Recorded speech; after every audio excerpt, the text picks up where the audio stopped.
Thank you for tuning in to Shared Hope International's Invading the Darkness, an anti-sex trafficking podcast.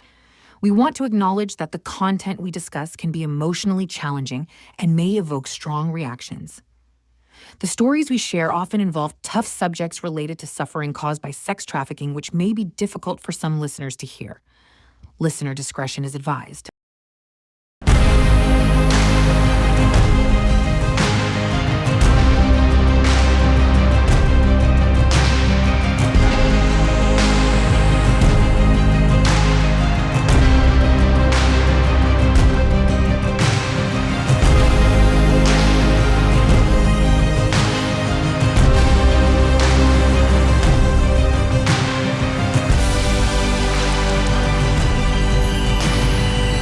Welcome to Season 3, Episode 3 of Invading the Darkness. This podcast shines a light on the hidden realities of domestic minor sex trafficking, brought to you by Shared Hope International. I'm Yvonne, your host, joined by my dear friend Kim. We're both survivors of sex trafficking, using our voices to break the silence and spark change. Invading the Darkness is proudly produced by Shared Hope International, an organization founded in 1998 by Congresswoman Linda Smith after she witnessed the heart-wrenching realities of trafficking in an Indian brothel. At Shared Hope, we focus on three key principles: prevent, restore, and bring justice. Prevent the conditions that lead to sex trafficking. Restore, offering support and healing to survivors. Bring justice, ensuring justice for those affected by trafficking. This season also features the Just Like Me campaign, a dynamic new effort to empower communities with knowledge and resources led by survivors and advocates who are changing lives. Each episode will take you deeper into the stories of resilience, hope, and transformation. Whether you're new to this topic or you're a committed advocate, our conversations will equip and inspire you. Together, we'll tackle the misconceptions, amplify survivors' voices, and challenge the systems that perpetuate trafficking. In this episode, we're diving into part 2 of Robert's personal story and the journey that led him here. Don't miss the post-interview discussion where we'll unpack key themes and provide actionable steps for advocacy. Stay tuned, because together we can make a difference. I'm still recovering. I will recover the rest of my life. I survive things that people can't imagine, and I won't get over it. And I don't presume that everybody's in the same place mentally or emotionally or any other way. But I'm always excited to support someone else and find out where they are and encourage them if they're on a path to continue that path. So I'm encouraged by it. But I know it's a long way yet. You know, we come to these conferences, and I don't know, you mentioned that there's 120 survivors here.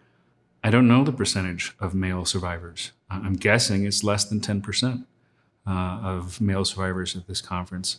So I'm hopeful that number will increase. When I was doing my research and my work, I had contact with a local FBI agent with the Innocence Lost Project, and she shared with me statistics of boys that were rescued from trafficking in a set period of years in Colorado. And in this 6-year period, in year 1 of this 6-year period, there was 0%. And in year 6, there was almost 20%. And I asked her, I said, do you think there were no boys trafficked in year 1? And she said, no, I'm certain that there were boys trafficked. We just didn't see them. We didn't find them. We weren't looking for them. And I said, you're right. That's many more percentages than you could imagine. And, you know, I don't like statistics because they're based on false facts. I mean, the statistics about what percentage are boys, you don't know the truth because nobody's been looking for boys. Law enforcement's not been looking for boys. There are there are a very limited number of nonprofits that are servicing males. And so the statistics about boys are completely flawed. This idea that, it's 1 in 6. That's not true. There's a study from John Jay College in New York that in certain boroughs, it was 44.5% of the trafficked youth were boys. So when you point to me a statistic that says, boys make up 10%, first of all, what does that matter? If girls only made up 10%, would you think it's unimportant that girls are trafficked?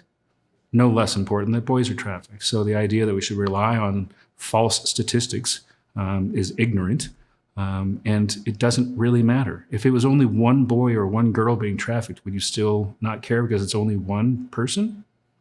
What if it's 100,000 people? Do you care now? Does it matter? I think we should be trying to make a difference no matter the statistics. I used to not share it all because I thought probably nobody could relate to it, and that, or they just didn't want to hear it. And then I had some of people that I consider my mentors who said, don't edit your truth, tell your whole truth, because it's going to matter, because there is somebody out there who can relate to what you went through. So for me, my abuser was my dad, and he started the grooming when I was 2 or 3 years old. And he would tell me, well, this is what dads do to teach their sons about their bodies. And don't tell your mom because you'll just make her feel sad because girls don't have the same parts as boys. And so it was, in my mind as a very small child, it was, instructional, that he was helping me. And it was that grooming of, this is normal, this is okay, this is what we do. And don't tell your mom. That's, of course, what a perpetrator or a trafficker does, is isolate the victim, get the victim to stop trusting or relating to a safe adult. And so his grooming started when I was, still in diapers, literally. And the sexual abuse was gradual, from molestation to oral sex to sodomy when I was 5 years old, to trafficking when I was 5 years old to 9 years old. Reading, yeah, I used to read voraciously. I would read, in grade school, there was this, back in the day, there was how many books can you read over the summer, or how many books can you read in one semester? And I would blow that chart off because I would read simultaneously. I would read one chapter of one book, set it up, read another chapter of another book, read another chapter of another book, and I would read 2 or 3 books at a time. I just couldn't get enough reading because it was my escape. I had to have some way of going somewhere, and so reading, I could literally place myself in those stories and experience those stories by reading, just endlessly reading books. That was one of my early forms of escape. I think the most important thing is to keep including boys and men in the conversation. I know it's not the most popular thing in the world to say, but this idea that gender-neutral language is appropriate, gender-neutral language is not inclusive, it's dismissive. So when you say women and children, you are not including boys and men. That's not inclusive. That's offensive and ignorant. That's not helpful. And so when you're talking about victims of trafficking, you should be saying men, women, boys, girl, or other gender identities.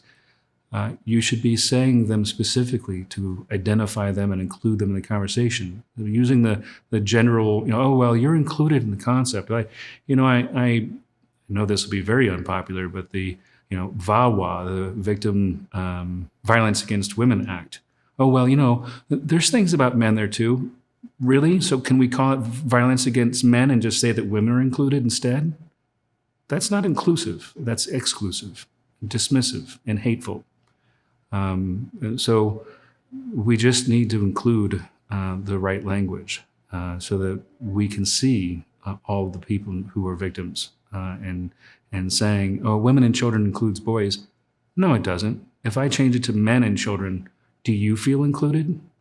No, you don't, because I didn't name you. I didn't identify you. I didn't recognize you or value you.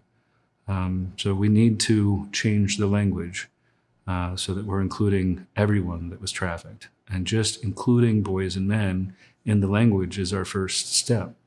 When I started my first therapy, my first committed therapy with a phenomenal therapist who I feel like I owe my life to her, she handed me the only book available, which was A Courage to Heal, which is a book written by women for women. And she said, well, when you see it say girl or woman, just think to yourself, boy or man, because that's all that I had. That was the only book for people recovering from sexual abuse. And it was demoralizing and emasculating and hurtful, but it was all we had. it needs to be expanded. The language needs to be expanded. We need to be included. And so that's the first step, is just saying we recognize that. The worst part of this process is that when boys and men are not included, it has 5 effects. One is that the general public doesn't know boys and men are trafficked too. And that's a terrible thing, because the general public controls a lot of what happens. Their money goes to where they believe needs to be helped or fixed. Law enforcement doesn't see boys and men as victims on the street corner or on the internet. NGOs, nonprofits, there was a law review article by Professor Jones that regarded in 2011 that there was 2 out of 220 institutions receiving federal funding that were providing services exclusively to boys and men. Less than 1% of federal funding to fight trafficking was going to boys and men. If it was the reverse for women, would you not be outraged? And why are you not outraged that boys and men are receiving less than 1% of the federal funding? So that's 3. Number 4 is that victims are not being able to identify as victims because they're not included in the language that boys and men are trafficked. So victims don't even recognize they're victims, because when they Google human trafficking, it's all about girls and women. And so victims can't even understand or identify that they're victims, or that they count, because nobody else sees them. But the absolute worst message is to the traffickers. Hey, traffickers, here's an entire group of our population that we're not going to even recognize as victims. So go ahead and traffic them, because you're never going to be caught trafficking a boy or a man, because we don't recognize them as victims. And the reality is that's been documented. The United Nations Office of Drugs and Crime, UNODC, just published an article last year on boys being overlooked. And they did a study, and in a 15-year period, the trafficking of boys and men quintupled. Traffickers are listening to the message that we're sending out, that boys and men are not victims. They're quintupling how many victims they're using, because they know a population that aren't recognized as victims. We have to change our language, and it has to include boys and men. It can't be implied. It has to be explicit. For too long, boys and men were overlooked, and Robert discussed the need for inclusive language when discussing sex trafficking. So a lot of the times it says women and children, girls, and rarely do you hear about boys. But we do know that trafficking does happen to boys, turn into men, and we do have boys that have been charged and criminalized through the justice system and are doing time and are men now. So Kim, you do a lot of action, your boots on the ground. So you work with a lot of victims that are on the streets. So would you say there's a larger number of boys now, as opposed to maybe when you first started your work and they're just kind of coming out with, hey, what about me? Yeah, absolutely. So let me hit a couple key points here of why we're not identifying male victims. Number 1 is a lot of times male victims, they are so full of shame and guilt and condemnation.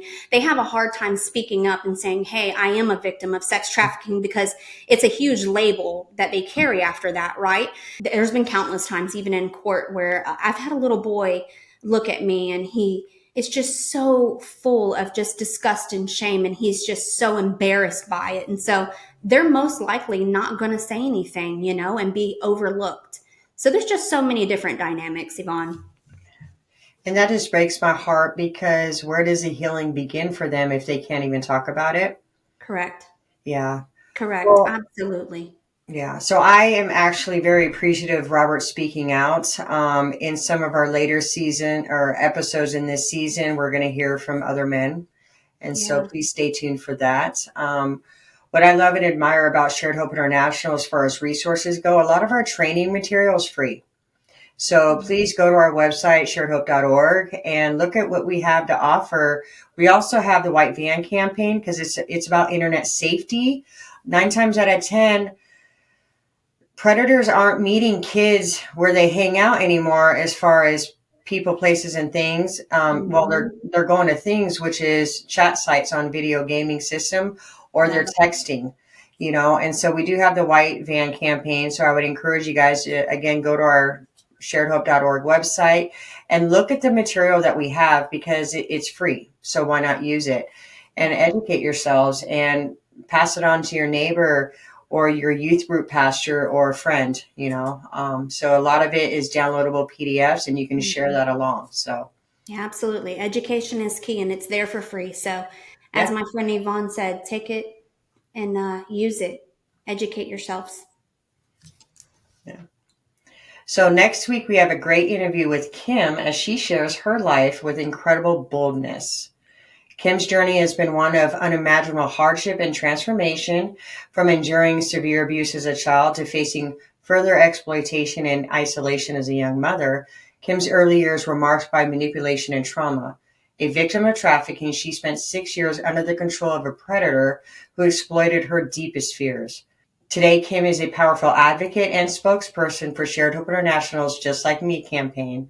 She works closely with law enforcement, using her personal experience to help identify and prosecute traffickers. Alongside myself, Kim is committed to preventing future generations from facing the same horrors that she herself has endured. Please subscribe and visit Just Like Me website, found in the links below, as well as Invading the Darkness. Until next week, I'm Yvonne. And I'm Kim. Thanks for joining our show.